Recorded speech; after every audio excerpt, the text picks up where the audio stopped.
Hello students, मैं S Chandrawat आपके सामने लेकर हाजिर हो चुका हूं 12th क्लास एजी केमिस्ट्री। और इसके अंदर अपन पढ़ रहे हैं प्यारे विद्यार्थियों लेसन 12 दुग्ध रसायन।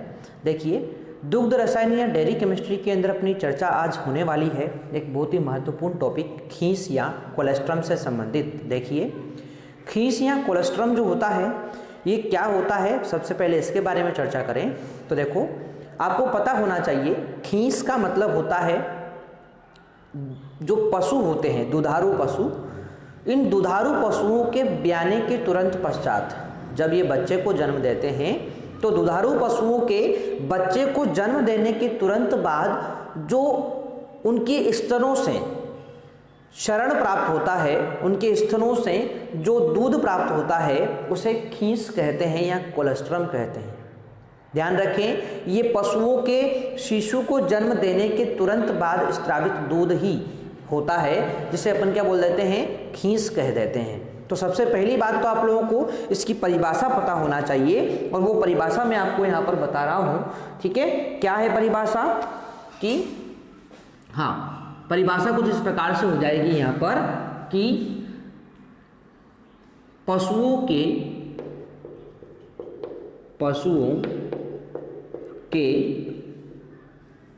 ब्याने के तुरंत पश्चात उनके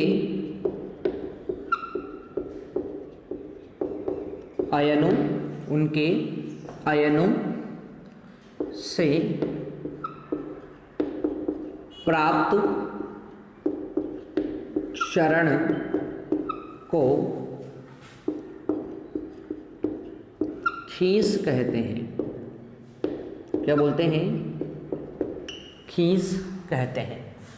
यानी पशुओं के ब्याने के तुरंत पश्चात उनके अयनों से, उनके स्तनों से जो शरण प्राप्त होता है उसे क्या बोलते हैं? खीस कहते हैं।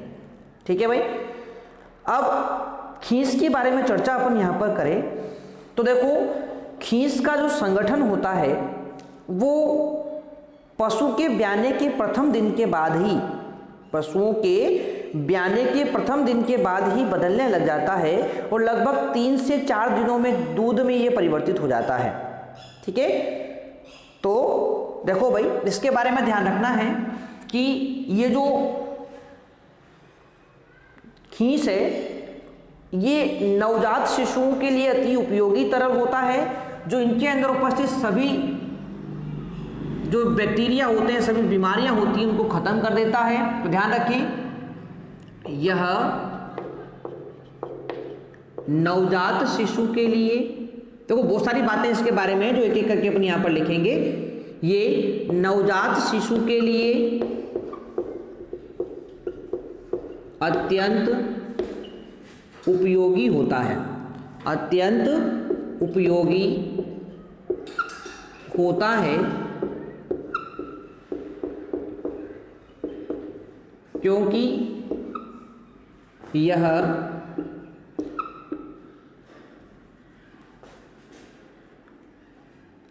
शिशुओं को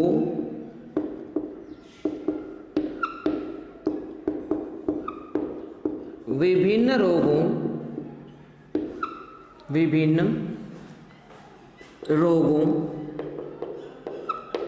से लड़ने की क्षमता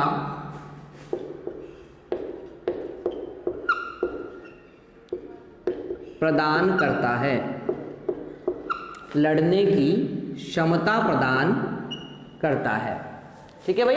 तो विभिन्न प्रकार के रोगों से लड़ने की क्षमता उनको प्रदान करता है, इसीलिए ये जो दूध है, ये खीस जो होता है, ये नवजात शिशुओं के लिए अत्यंत ही महत्वपूर्ण होता है। ठीक है, तो ये चीज आप लोगों को यहाँ पर समझ में आनी चाहिए। ठीक है, अब बात करते हैं अपन, अगला टॉपिक इसी के अंदर है और वो है खीस का संगठन। खीस का संगठन। अब देखो, खीस का संगठन मैं आपको बताऊं यहां पर, तो देखो इसका संगठन पशु के ब्याने के प्रथम दिन के पश्चात से ही बदलने लगता है। ठीक है, तो ध्यान रखेंगे खींस का संगठन पशु के ब्याने के प्रथम दिन से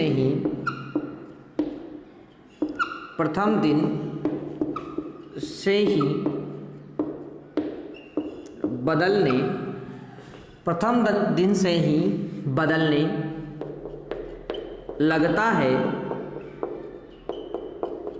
और लगभग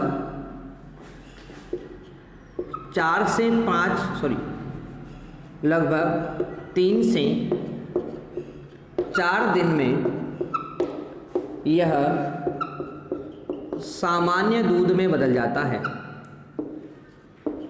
दूध में बदल जाता है।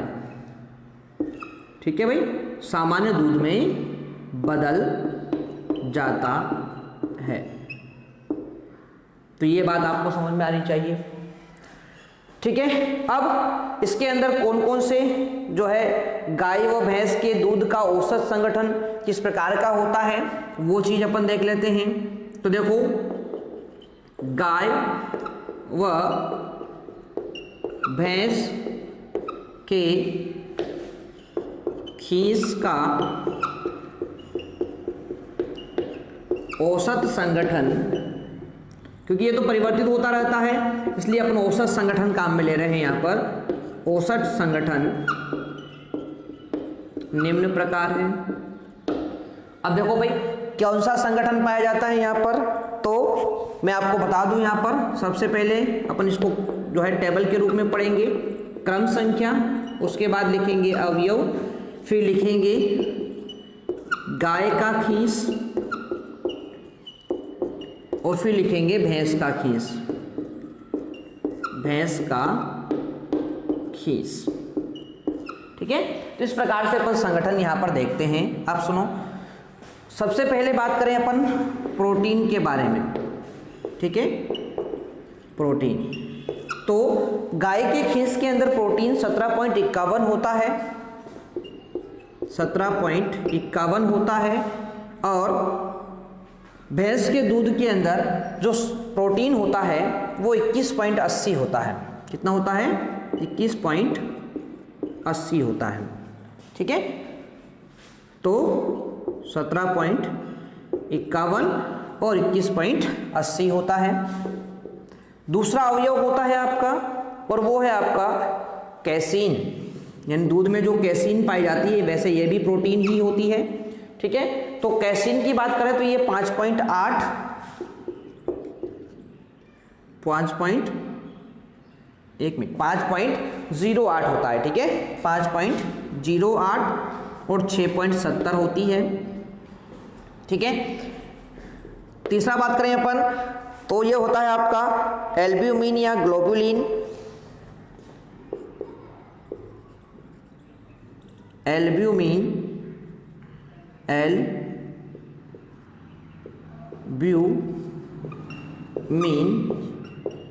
या ग्लोबुलिन। यदि इसके बारे में बात करें तो देखो, ये होता है 11.34 और 14.90। 11.34 14.90 होता है। ठीक है ना, इसको एवं लगा देते हैं यहाँ पर। अगली बात करते हैं फोर्थ, और फोर्थ होता है आपका दुग्धम या लैक्टोज। दुग्धम या इसी को आप लोग क्या बोलते हैं? लैक्टोज कहते हैं। ये होता है 2.19 2.30 2.19 2.30 होता है। ठीक है, पांचवा अवयव यहाँ पर है और वो है वसा। तो वसा पूछ ली जाए आप लोगों से तो 5.10 4.10 5.10 4.10 होता है।